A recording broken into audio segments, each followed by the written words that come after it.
Bonjour Anissé. Bonjour Lionel, bonjour à tous. Alors beaucoup de nos auditeurs l'ont constaté avec le froid et la neige, il y a eu quelques perturbations dans les transports, des trains arrêtés notamment, des perturbations que l'on pourrait éviter avec un spray antigel. Expliquez-nous.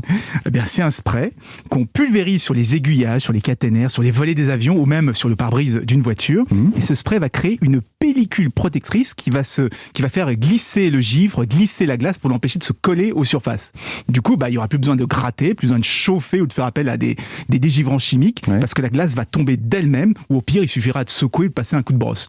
Donc en traitant les caténaires des trains, les ailes des avions avec ce spray, on aura moins de chances de les voir se bloquer au moindre coup de jet. Alors dites-moi, est-ce que ça pourrait marcher aussi pour les routes, pour éviter le verglas? Non, parce que le spray n'empêche pas le verglas de se former. Il empêche juste de se coller à la route. Donc on aurait des plaques de verglas qui glisseraient sur la chaussée, ce qui pourrait quand même être dangereux. En revanche, quand on est en hauteur, sur des lignes à haute tension ou des éoliennes par exemple, ça empêchera la formation des stalactites. Ça va faire tomber la glace uniquement avec la gravité. Du coup, on évite les coupures de courant, les opérations de maintenance. Et on pense évidemment aux trains qui sont obligés de ralentir parce qu'ils ont du mal à freiner à cause des feuilles mortes qui gèlent sur les rails. Et bien avec ce spray, ça devrait plus arriver. On devrait avoir moins de retard. Mais alors ça protège pendant combien de temps? Est-ce qu'il faudra traiter, moi je ne sais pas, régulièrement? En principe, non. C'est le principal avantage de ce gel. On l'applique une fois et il garde son efficacité pendant plusieurs années, même après avoir été gratté, après avoir été frotté.